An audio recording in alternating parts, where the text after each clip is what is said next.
Okay, so welcome back to the channel. It's been a very exciting weekend. There's been a lot of good games and there's been some not so good games.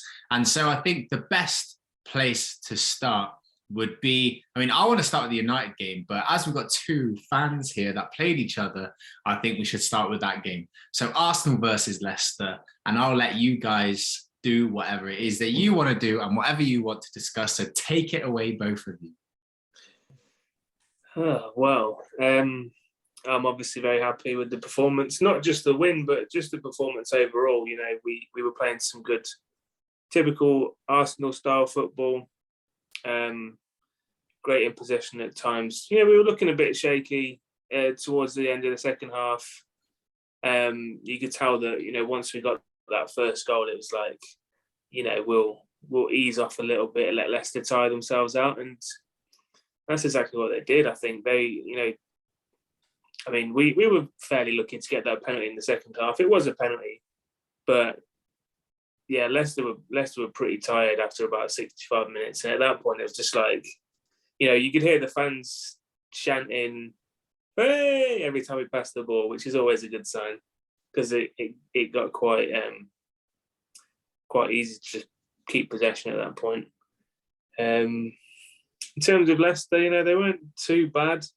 They're still missing a few players. I'm sure that'll be what Tom's main point is that, you know, when you've not got Vardy and he's already said that both Daka and Iheanacho can't play alone, and they need somebody up there. Ramsdale with another good save as well. So yeah, it was an easy save, really. It wasn't high. No, but it was decent. Schmeichel also made a few good saves, so we could have easily had a few more goals. Yeah, what are you saying, Tom? Yeah, Leicester were tied out. That's a problem with playing European football. I suppose you're not really having that issue at the moment, are you? Arsenal, just this year. Yeah. Well, next year might be a bit more. Yeah. Next year you'll have a few more games on your plate. Might be feeling the strain a bit. But you're right. We were tied out a little bit. You know, I think after the 70 minute, we did it was like, what are Leicester going to bring out the bag? And they brought nothing out the bag. There was a little moment in the first half where, you know, Arsenal got the first goal and Leicester looked like they were creating chances. They were putting some pressure on. They were, you know, playing positive, but that soon diminished. And again, it was back to Arsenal kind of running rings around us again. I wasn't massively impressed. No one really stood out in the Leicester team, which is a shame. I thought any chances that we should have had, Barnes has had some easier chances today than he's had before that he missed today, but he's been very clinical recently. So he wasn't on his game. Maddison wasn't on his game. No one was really, no one had that magic today for Leicester. So unfortunately, you know, Arsenal, for us to beat Arsenal at the moment, we have to have our A game. And we just had nothing like that. So it was never looking positive for us. Yeah, no, I think he made some good points there. Hey, let's be honest, beating Arsenal isn't for everyone, is it, Tom? Hey? But yeah, anyway, so I thought, you know, Maddison put in some pretty delicious crosses today, to be fair. Like that one where in the first half that he just put it in and it literally dipped. And that was pretty nice. So if a more clinical striker was on the end of that. No, absolutely. I thought that too. Yeah. That was one of the very few chances which Maddison really, you know, he created today. And I think Harvey Barnes should have done better on both the chances that he had. It's unfortunate, you know, but it is what it is. I have to say, I thought it was a bloody boring game, though. I was just like, I expected more from these two teams. They're both decent attacking teams. No, they're more than decent. Wait, coming from Manchester United? Did you watch the game yesterday? I didn't think so. I did, but this is the first time in ages that Cristiano Ronaldo has turned up. Yeah, but a 37-year-old in the Prem getting a hat-trick, you know. He's 37, sorry, I didn't realise. When was the last time your players got a hat-trick? But anyway, so I thought that it was pretty. I expected more. I was getting frustrated with Martinelli. The amount of times that he put himself offside when he was clear through was really frustrating. I thought Saka had a pretty decent game. I think that, what's his name? Luke Thomas had him covered quite often, but there were a few times that Saka got away. I think Tielemans should have been included more. I mean, I would have always started him. And also, I couldn't quite understand why Ndidi didn't start either. I think that he's much more solid than that. Mendy. Yeah, Mendy. So I think there's something should have changed and could have been better. But I think that the right team did win. Arsenal kind of showed a little bit more grit. But I'm sure we will use that old saying of, the injuries are getting us. However, good news is for... I haven't even said it. No, but Fofana is back in training. But then I swear he was supposed to play in Europe on Thursday, but he's got COVID or something like that. Got COVID, yeah. So you got back, you went out to a party and you got COVID. You got a party like, well, this is speculation, but like, welcome back party. The players like, welcome back to the pitch. Then all of a sudden, welcome back. One gave him COVID. Yeah. So I think once Fofana comes back, you'll be shored up more in defence. And your next game, I think, Tom, is against United. I think. Really? Well, that's definitely United's next game in the Prem is against Leicester. So that's going to be really, really interesting. And I'll bet you'll have a load of players back by then, and it'll just be our luck, and we'll end up losing the game. So I think, it was. And that'll be your excuse if you lose. Oh, Leicester have got their players back. Yeah, I'm already getting it in now. That's what I do. So it was a pretty even game. I think Leicester should have offered a little bit more going forward, and they did, but they should have been a little bit more clinical. But Arsenal had the crowd on their side and all of that sort of stuff. So the right team won in the end. But Thomas, my question, you know what's coming. Is it time for Rodgers to go? So 5 games played, 1 game lost. Rodgers stays. Man, and how many points have you picked up in those games? Okay, so we picked. The last 3 Premiership games, we've picked up 6 points, 6 out of 9, and there's a lot of clean sheets there. So it's improvement. It's improvement. Last three would be. Oh yeah, 6. Yeah. You're right. Sorry, 2 wins and a loss. Yeah. But you still find yourself in 12th place. Joint points with Brighton, with Newcastle down your throat. Yeah, they've got games in hand. Yeah, but, this whole game in hand talk, but you've still got to win those. I mean, the reason why I'm saying that is because we had 3 games in hand at one point, and look what happened. We completely capitulated. We basically got nothing from it. So, do you know what I mean? We could be saying games in hand. It's the same with Arsenal. You've got 3 games in hand on us now. You're going to be playing 2 games in midweek. Let's see what happens then. You could pick up 6 points, or you could pick up no points. And but we're still above you. So, even without any points, we'll still be above you. Yeah, but which is different to the situation you had. But you had games in hand, but we were still below you, and you still messed it up. Yeah, but United have still got to play Arsenal, so I'm really, really. No, you're right. I'm really, really confident, and we've got Ronaldo and not Lacazette. But so I'm extremely confident with what's. Hey, Lacazette scored today. We're going to start calling him Per Lacazette. So Tom, you're a lot closer to that relegation zone than you are to the top 4. So surely, Rodgers' time is up. You being serious? Is this just like a mantra? It's just become a mantra, hasn't it? It's like, Rodgers needs to go because you're not the top 4 yet. No. I'm saying that you have lost 11 games this season. You've drawn 6, and you've only won 9, and you've got a -5 goal difference. Surely there's something there, right? Nick, we've already decided. We've already been around this. When Leicester get near that relegation zone, which they won't, then you can justify it. But at this point, the thing is, right, we've not had a podcast on a lot of teams. No, because I don't get it. I don't get it.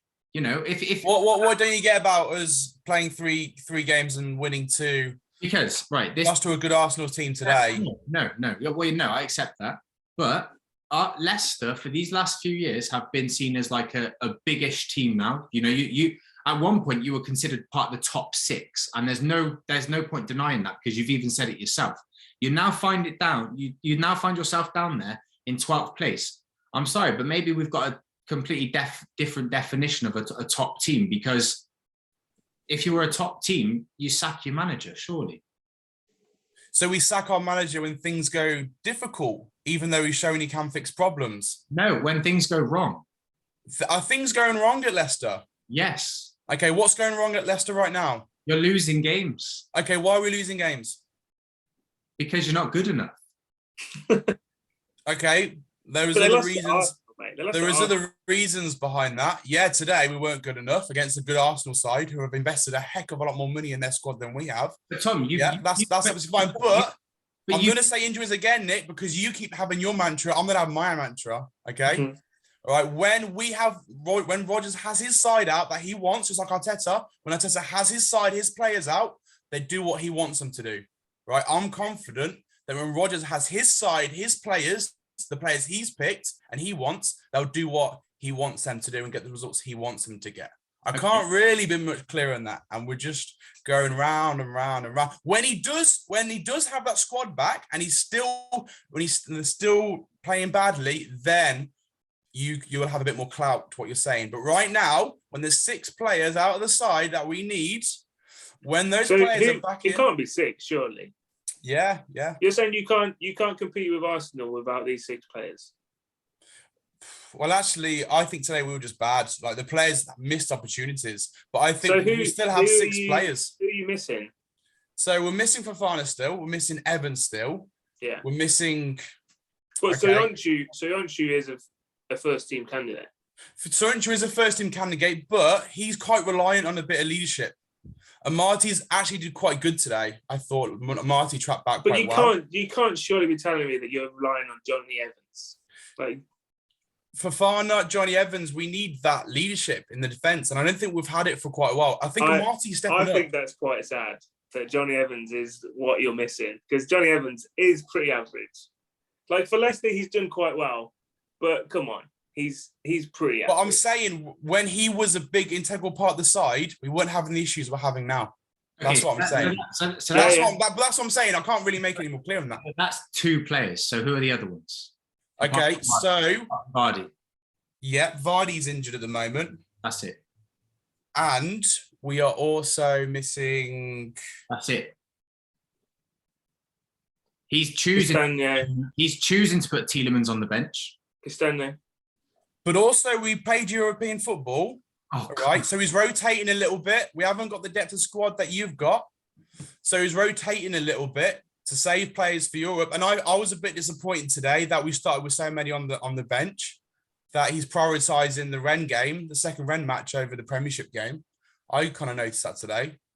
Why else would he start Didi on the bench? Why else would he why else would he be so sparing with some of the players? Yeah, I mean, today was Premier League season is over. Like I said to Tom, I don't think they can even compete to make Europe. The only way they're getting it is through Conference League. And Rodgers knows that, and he's prioritising that. You can tell today. Everybody knows it. Whoever doesn't get top 4 out of United, Arsenal, Tottenham, and West Ham, they're going to get European places. Anyone below that, no chance. There's no one that's going to get in there.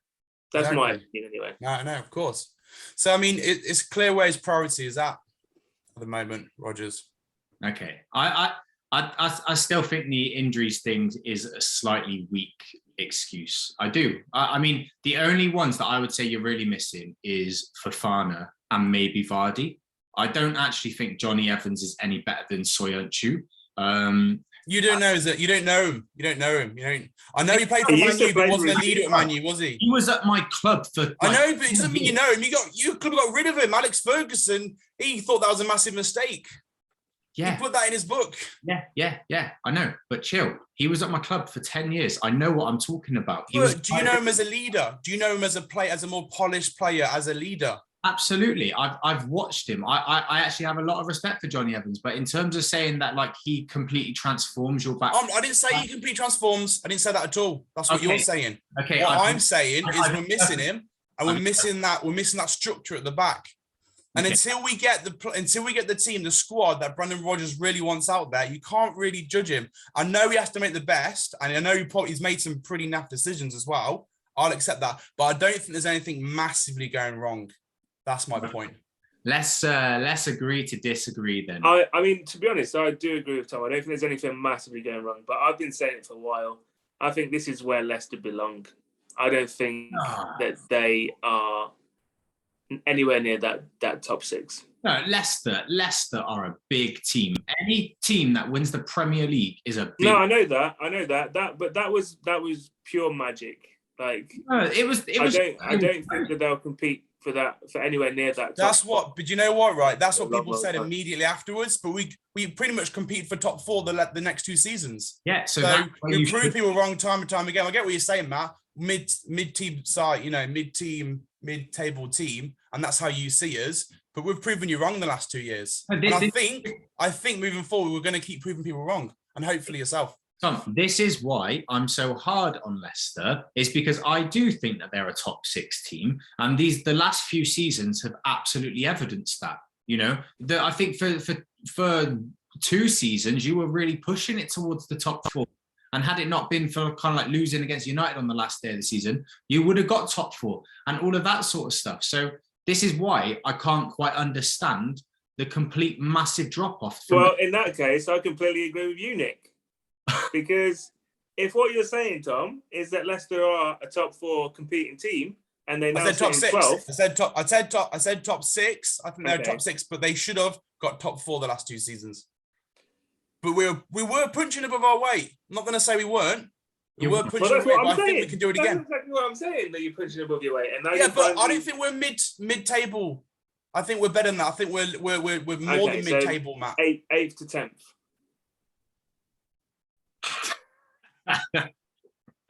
All right. I don't know. Like, I'm kind of stuck now. Like, if Brendan Rodgers is that manager that got you competing for Europe, and this season, yes, injuries, but for some reason he's not managing to get that out of your team, and this is where Leicester fans expect the team to be, is competing for Europe, then something maybe is going wrong. I don't know.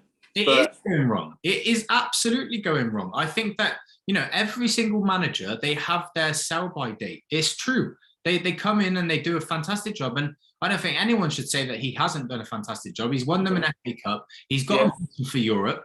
But there has been a massive drop-off. And it just seems like I am the only one seeing this. I don't know how you can go. You are the only one in the whole world. Yeah, but Nick, I don't know how you can go from being a top... Okay, Nick, I'm gonna say this right. You're making out like you know Leicester really well. Like, I watch the Man U games. I know how you're playing. How many Leicester games have you watched? The last 10 Leicester games, how many have you watched? Well, I watched today. Okay, how many more have you watched? You know Leicester so well. You know what's wrong. How many more have you watched? No, I didn't. None. Do you know how many Man U games I've watched like your last 10? At least 6 or 7. Yeah, it's because we're always on TV. That's why. Okay. Look, you can watch games. If you want to watch games, you can watch games. I don't believe in piracy or anything like that. Right. But I'm not saying piracy. I'm saying many other ways. All right, Nick. I mean, you watch Match of the Day. Yeah. Right. What I'm trying to say though is you're not watching Leicester. You didn't watch us against Rennes in the European Conference game, which Leicester put on a really good performance against a really good side. Rennes are good. You might laugh at Rennes because they're not in the Champions League or Europa right now. But I'd tell you what, if they were to play Man U, you'd know how good they are. You know how good they are. They're a really good side. Leicester put a really good shift, right? Any Leicester fan watching that game knows that Leicester have still got it. The players are still playing for the manager. The 2 games before that, we kept clean sheets. Things are looking better. We played a good Arsenal side who are better than us. I'm not going to lose a lot of heart that we didn't play too well against an Arsenal side who are better than us, have a much more valuable squad than us, and for a manager who is prioritising what he needs to do, the European Conference. Now, I'll say that's excuses as you want, but that's how I'm seeing things. From what I'm seeing as a fan, that's how I'm seeing things right now. Yeah, absolutely. But from the outside, I think I'm seeing something different. But, and I'm just saying, just in regards to your Rennes point, I would never fear Rennes because their best ever player that's come from that team is Renato Sanchez. He came across to the Premier League and he played for Swansea and he kicked the ball against the billboard because he thought it was his other player. So that's just an example of one player. He's doing all right now, though, Renato Sanchez. Yes, to be fair, he is. But them as a team, I would not fear them. But I'm going to accept what you're saying. But I do think that you might be playing them next season. Well, Matt, listen, you're starting to get cocky, bro. But, things could all go downhill for you. And when it does, I'm going to come for you. Okay, so we're going to agree to disagree. I think Leicester should be doing better, but Tom and Matt seem to think that they are where they are right now. Okay, so if anybody's still watching, then please do give this video a big thumbs up. Let us know in the comments if you agree with me or Tom, and that will be great. So now let's go on to the game of the weekend. United versus Spurs. Now, for me, I'm sure that we're going to bring out the faults within our team to say that it's not entertaining enough. I don't know what Ragnick's doing. I don't like Maguire. De Gea should be better at distribution. All of that crap. We got a 37-year-old goat leading our line, gets a hat-trick. That is his 59th hat-trick of his professional career. That is insane. Yeah, but it's not Ronaldo Football Club. It's Manchester United. And all the stuff that you just said about De Gea and Maguire sucking, if you had drawn that game, that's exactly what you'd be saying. But at this point, you're just like, yeah, Ronaldo's amazing. Well, yeah, we all know Ronaldo's amazing. Yeah. Okay, so let me go on to my next point. However, without other players in the team, Ronaldo wouldn't have got that hat trick. Sancho was amazing yesterday. Fred was very, very good going forward and getting back. Rashford had a better game yesterday. Maguire wasn't as bad as what everyone's been saying on social media. I actually thought he had a pretty good game. I mean, it was a good finish, to be fair. Because he had pink boots on and because he scored an own goal, everyone's like, oh, look at that fridge, get him off the field. But yeah, it's a good finich. I mean, I'd like to see him do it at the other end, but it's all right. I mean, it could be. The hair's a bit easier to beat. And what? Than Lloris. What are you talking about? I'm just trying to wind you up, mate. An Arsenal fan suddenly gets Aaron Ramsdale in goal and he thinks he's up there competing for Wow. That's insane. I mean, how many clean sheets has De Gea got this season? I don't know, mate, but how many Premier Leagues has Ramsdale got? I'm just saying. And how many relegations has De Gea had? None. But anyway, so, I thought it was a pretty decent performance. We limited Tottenham to 2 chances. They got a penalty. And I can't even remember their other goal, to be honest. The own goal. Oh, yeah, the own goal. Exactly. So, a lot of the things that happened were kind of like down to our own... You were better than Tottenham. I mean, seriously, the only player that I would take from that Spurs side, no, only 2 would be Son and Kane. But even them yesterday, they weren't very good. I mean... No, Son was terrible yesterday. Yeah, it was I've got him on my FPL and I was like, please do something. And every time he just fell over. Yeah. You see him. He's like flipping slip inside. Yeah. Even Gary Neville was like, change your boots, mate. Like, come on, how can you keep falling over? See, I expected more from Son because he seems to be, how when your team's playing against an opposition and there's always this one player that always does something against you.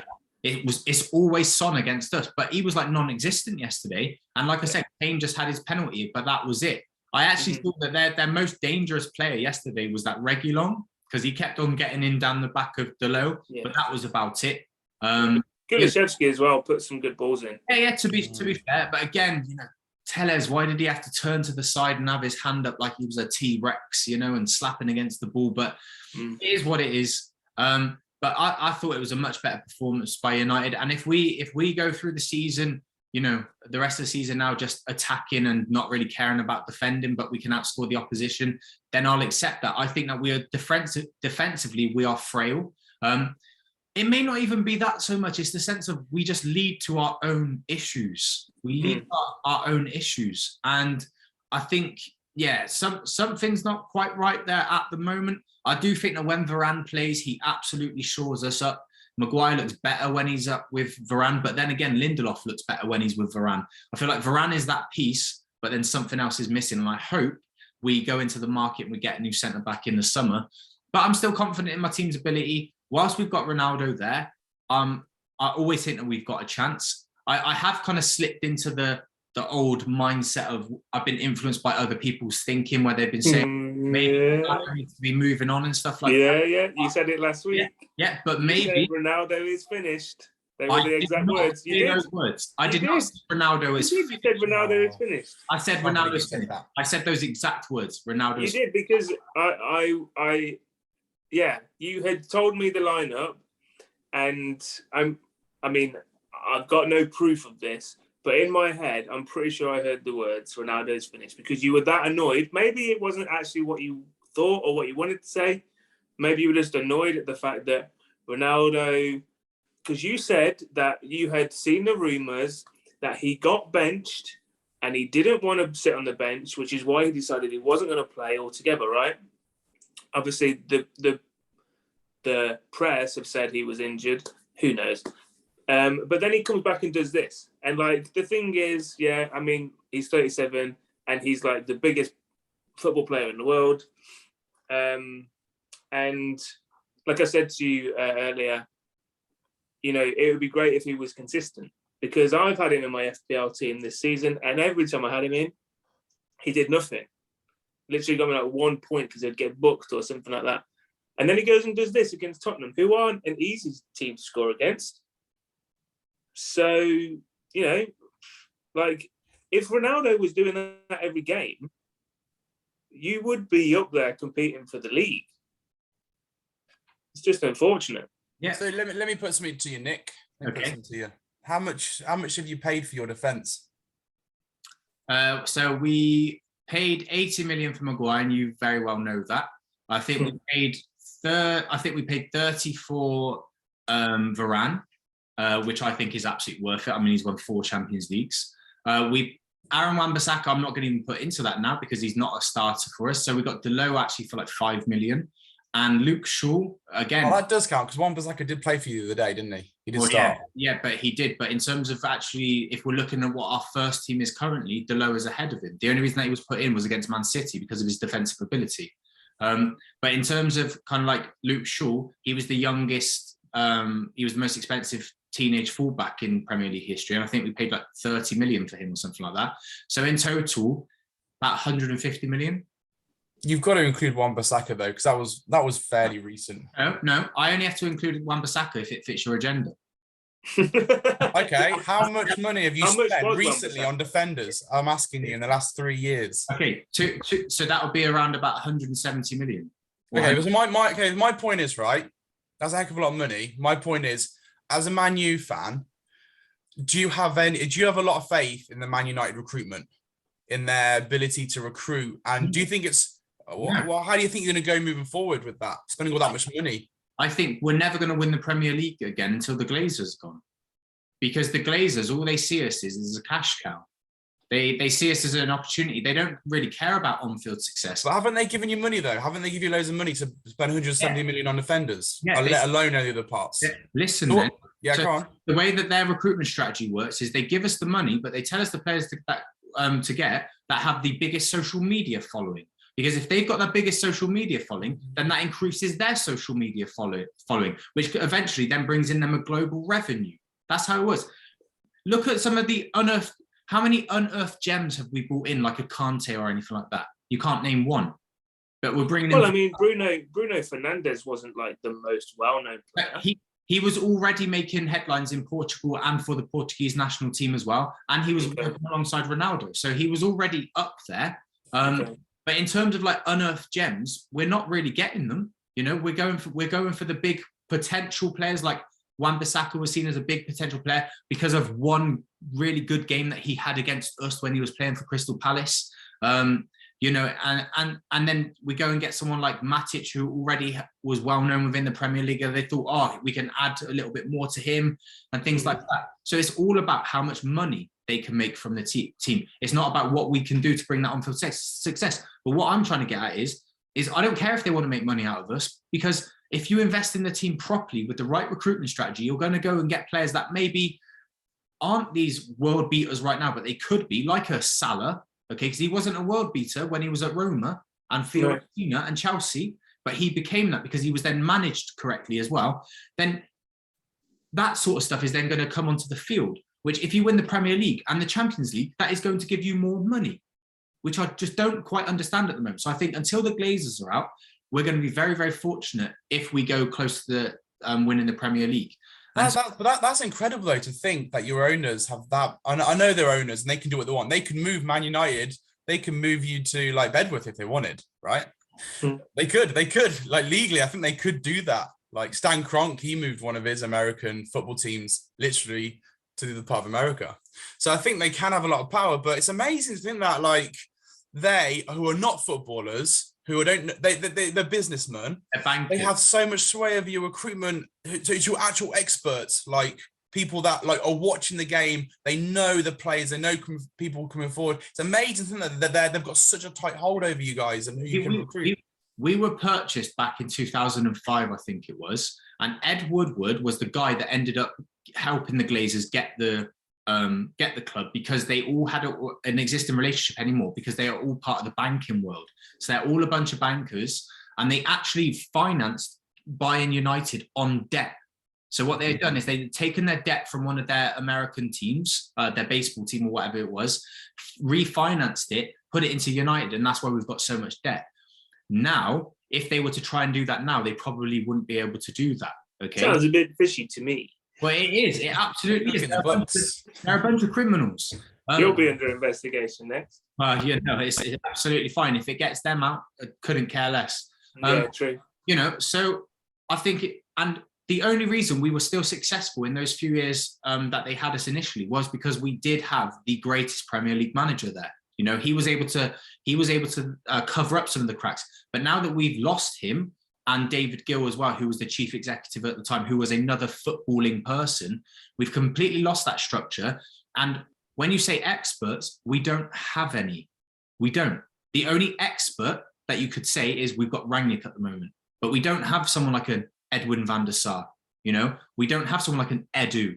Okay, former players. We've got people that are bankers, which I think until that changes. And, you could say it's starting to move in the right way, because Murtaugh has now put like Darren Fletcher in post with Rangnick, and hopefully Ten Hag's going to come in when Rangnick goes upstairs and stuff like that. So maybe we're moving forward in the right way, but it's not good enough in my opinion. So hold on a minute then. Say this Hag comes in, or Pochettino, whoever, they come in, right? And they say, look, I want this team. I know Mourinho in the past has wanted a team, and Ole Gunnar Solskjaer's wanted a team. And have they not got the team that they've wanted? Or no? Not really. They've not got the team they've wanted. They've only got the team that the players who can pull people on social media. Is that right? Yeah. Because if you look at it, when Mourinho came, who was his biggest signing? Is in money wise? Yeah. Who was his biggest signing? It was Paul Pogba.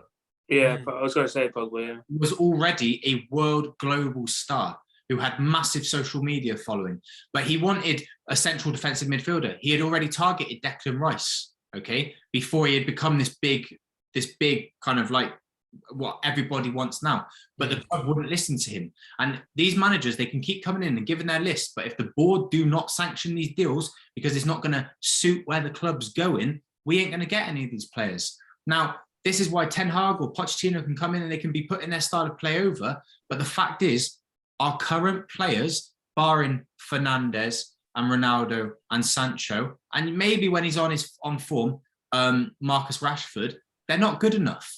Yeah, and Rafael Varane, you put them in there. But I would absolutely ship out Maguire. I would absolutely bring in a CDM. I would probably reinvest in a right winger, and we probably should get a young up and coming striker as well that Ronaldo can pass on some guidance to and all of that stuff. But I'm going to say, I do not see us competing for the league for the next 2-3 years, and that really pains me to say that. So I thought spending all that money that you spent on all those players, next year you would be wanting to really go for it. But I do want to go for it. It's amazing, isn't it? All the fans want to go for it, but the club don't want to go for it. And until the people at the very top go, and we get people coming that are footballing people, United won't be back. They won't be back. So maybe when Rangnick, maybe when he becomes some kind of director, is that what he's going to become? He's going to become a consultant with kind of that sort of like directorial. Maybe he can consult then and maybe advise on a better recruitment strategy. I don't think you can say that because the Glazers aren't football people that's why you won't win the league or compete for the league. The Cronkies aren't football people; they're business people. But they put footballing people in place. Yeah. So that's all. So it's not necessarily about if you're saying the Glazers won't do that, it's against everything they believe in to assign football people. But we all know that Rangnick's going into that position. Well, like almost nailed onto that position. I mean, what I think Gary Neville was saying the other day, he could stay on. I mean, that's not what you want, but. if he's going into that, if he's not staying on as manager next season, he's going into that position. Now, if he's going into that position as whatever consultant director, whatever, then you should be competing next season, because they are putting a football-minded person in charge of what matters.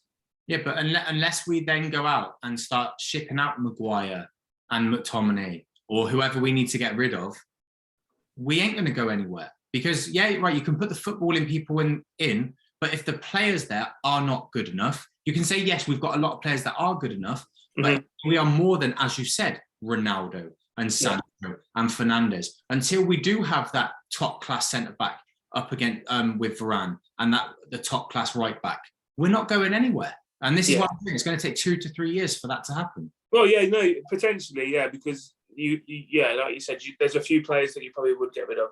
It's like what Gary Neville was saying the other day when him and Micah Richards are having a little bit of a tiff on Sky Sports. I do agree with what Gary Neville was saying to an extent, because, well, Micah Richards was saying, you should be competing now. And Gary Neville was saying, this is why Ragnick's here. He's figuring out who's worth keeping and who's not. And if that's the case, then hopefully you'll see a bit of the deadwood disappear next season. You'll replace them with top quality people, and you can start competing for the league again. Yeah, no, I mean, I would take that, but at the moment, I'm having to just almost reduce my expectations. Like, I've got the high expectations. I think we should be competing for the league, but I've also got to be realistic to say that there are better teams out there at the moment with better players. Are there players that I could take from, say, an Arsenal and put them into United side? Yes. Is there players that I could take from Leicester? Yes. Is there players, obviously, that I'll take from Liverpool and Man City? Yes. Until I get to the point where I could honestly say to myself that I would not take any other players and put them into starting 11 over my own players, then we're not going to win the league. Okay. And I think that same rule should apply to Tottenham and to Arsenal and to Leicester, because at the moment, when I look at Man City, are there any other players that Man City fans would say I would put in over any of my players? Maybe barring Salah and maybe Van Dijk from Liverpool. But even then, you could say, well, actually, Ruben Diaz and Laporte and John Stones are doing a fantastic job, so maybe they wouldn't take Van Dijk, all of that sort of stuff. Whereas right now, I can say, I take Van Dijk, I take Trent, I take Robertson, I take Salah, I take Mane, I take that Luis Diaz that's coming, I'd take Saka, I'd take Gabriel, absolutely. I mean, I wanted him before he went to Arsenal. I'd absolutely take Fofana, I take Kane, I take Son. I shouldn't be saying that as a United fan. All right, but I absolutely would, and again, like I said, the same would apply to you guys. I think so. Before we can win the league, we have to honestly be able to say, all of our teams, that there's no other players that we would take to dispossess any of our starting 11.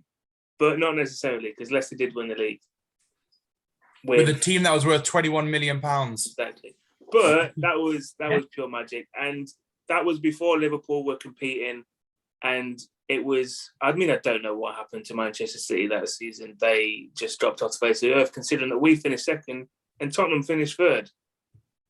Yeah. Well, anyway, I think we've had a big discussion on that. And, I think our points are out there. Let's see what happens. I'm still confident we're going to get top 4, as I'm sure Matt's confident that they're going to get top 4. I'm not confident. Well, who knows? I think you should be. And you got 3 games in hand. But like I said, 3 games in hand doesn't mean anything when them games in hand are Tottenham, Chelsea, and Liverpool. If even if we draw every single one of them games, I'll be happy, because we'll still be 3 points clear of the pack.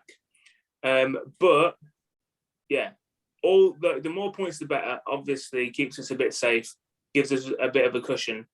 But it is great to be in that spot with 3 games in hand over Manchester United, West Ham, and 2 games in hand over Tottenham. That's good. It's a good place to be, but I'm still not confident because, we've been lucky. We haven't got injuries at the moment. Our team seems to be gelling, but take a few players out. If we lost Partey, then Lokonga comes in, and it's not quite the same. Then if we lost Gabriel and Rob Holding comes in, it's not quite the same. If we lost Saka, or Odegaard. And I mean, I think if we can keep that team, fit and playing together, then we'll see what happens when we come against the big teams. Like I am looking forward to playing Liverpool, because I think with the run that we've been on, we've only lost to one team in 11 games, and that's Manchester City. And we played well in that game. If we can play, I know we lost, but if we can play like that against Liverpool, we played great against them in that first leg of Carabao Cup. We lost a player and we got a 0-0 draw. Now, this is the league now, and both teams need to win that game, because Liverpool are chasing the top, and we are trying to maintain that top 4 spot. So it should be a great game. Yeah. And based on all of those points, it's going to be even sweeter when we finish top 4. So anyway. Oh, man. All right. So let's start rounding up with just some of the other little headlines. Obviously, Liverpool won. They won 1-0. They're now 3 points behind Man City. And Man City play tomorrow. And 2-0. Oh, yeah. Liverpool won 2-0, obviously. Sorry. And Man City play against Crystal Palace tomorrow, which isn't going to be an easy game. But again, this just shows kind of like where my club's at. I do hope that Man City win, because I just don't want Liverpool. I'm in such a hard place right now, as I don't want either of them to win the league. And it's like, which is the lesser of the two evils sort of thing. And I'd absolutely say Man City. So I do hope that they go on and win the league, just because we can't. Again, that feels so weird to say that.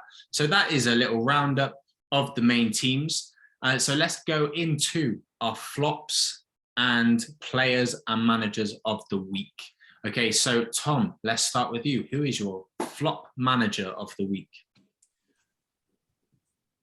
I'm going to say Hasenhüttl, because I could have said a few managers. I mean, Frank Lampard will be in the mix there, even though I think he's got a tough job in his hands. But losing against a Watford side, I know Watford have got some pretty good attacking assets, actually, but defensively, they've been pretty bad.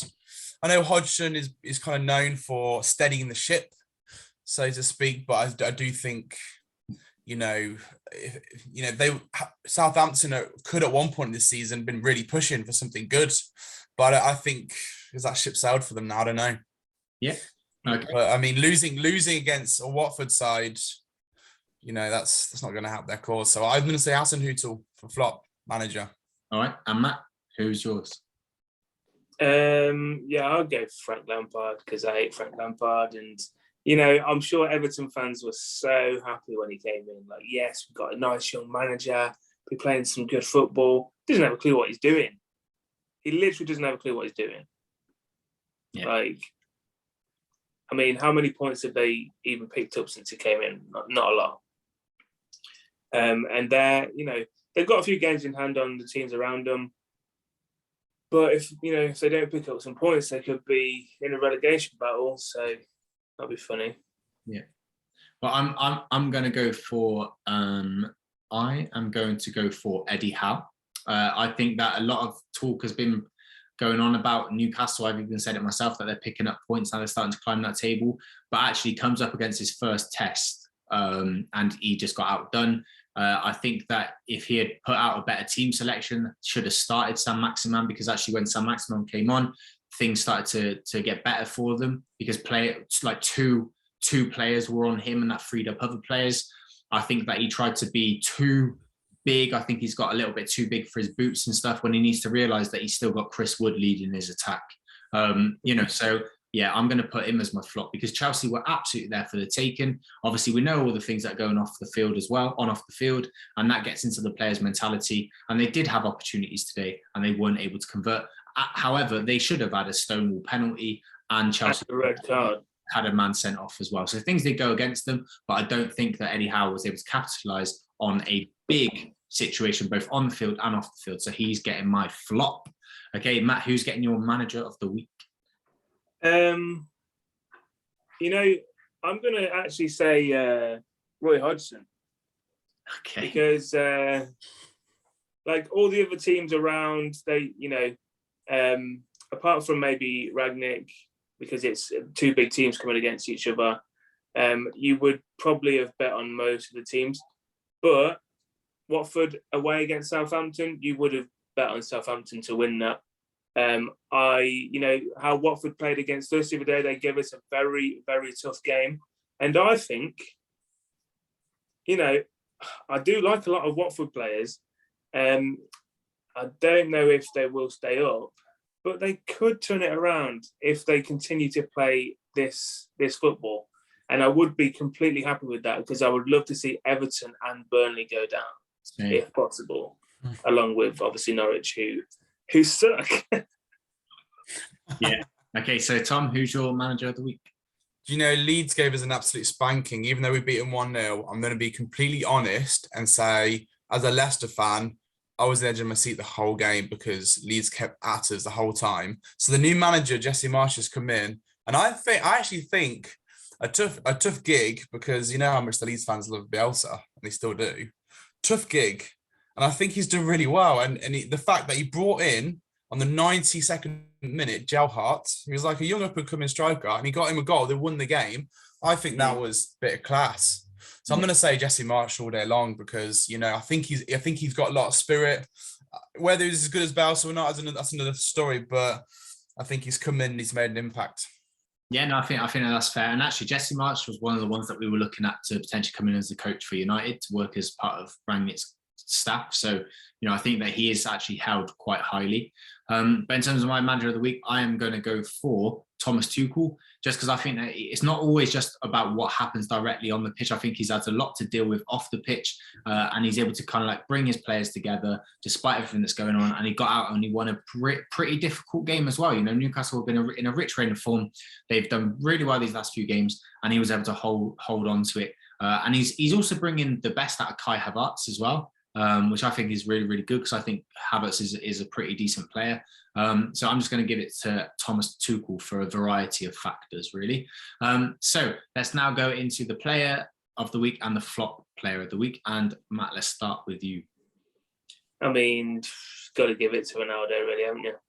Ronaldo FC. Ronaldo FC, Penchester FC, it never gets old. No, I mean, but like, he won you the game. I can't say that if he wasn't in that team that you would have scored 3 goals, but with him in that team, there you go, 3 goals, hat-trick, breaking goal scoring records. There's nobody else that's even competed with how good he was this week, because nobody else scored a hat-trick, and therefore, by default, Ronaldo gets it. All I heard in your voice there was sheer bitterness. But anyway, and again, just another point is, you could also argue that same point about any players. If they weren't in the team in that week, they wouldn't have scored. So Tom, let's go on to you. Who is your player of the week? Yeah, I mean, I'm going to say Ronaldo too. I know it's an obvious one, but I just thought his goals were quite emphatic. I thought they were good goals. They weren't just like little tap-ins. They were more than that. They were showing his class. And my criticism of him when he came in, he scored those 2 goals in his first game, right, for Man United, which was great, and FPL, as did, I think, both of you. But I thought, he was lucky to get those 2 goals. And I kind of thought, I was waiting for him to arrive in the Premiership with some proper class. I know he got a really good goal against, what team was it?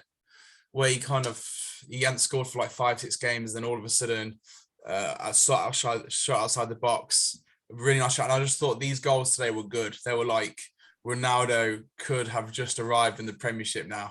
Yeah. So it's exciting times if he has. They often say that Ronaldo tends to peak around March time. So let's see what happens. Okay. Yeah. Okay. He doesn't like the cold. He's seasonal. That's why. But that's an interesting thing, though. That's the problem. He had a hip problem, didn't he? It's because it was a bit colder. It's cold on his hip. His joint was cold.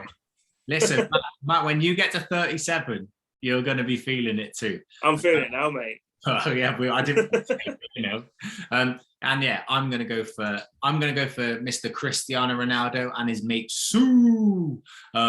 He's just. I'm not gonna miss that when he's gone.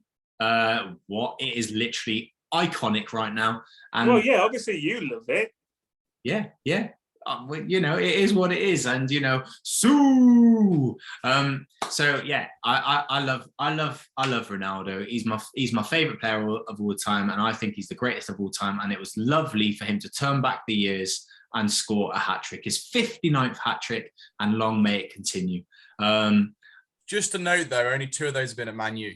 Doesn't mean he can make less of a good player, but all the rest have been in the Spanish league.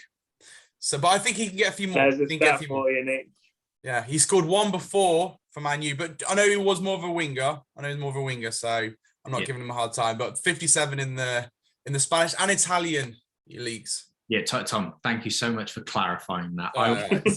Just wanted to clarify that, just in case you thought he got more at Man United or something. Yeah, wait till he scores one against Leicester.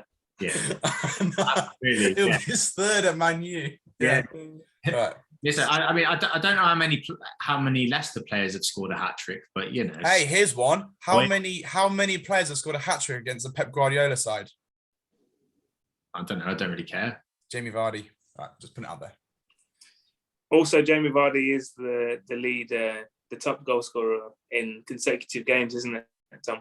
Yeah, true. So that's a good one. Facts. Good one for the facts. I mean, here's another one for you. How many Ballon d'Ors has Jamie Vardy won?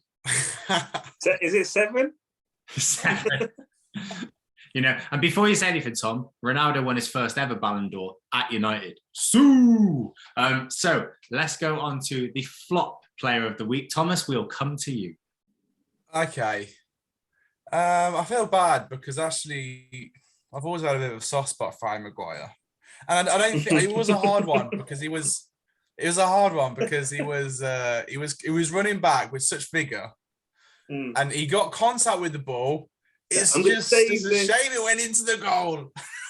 I'm going to have to say Harry Maguire because I just think it's not just this game. I just think his season, it just kind of sums. I know he has his good moments in Man U too. I know I'm contradicting myself a lot here. But I think Harry Maguire, you know, he's got a lot more to prove at Man United at the moment. And I just think that goal at that particular moment in the game, it was crucial. And Cristiano Ronaldo completely saved the day. Yeah. So you guys are quite lucky about that.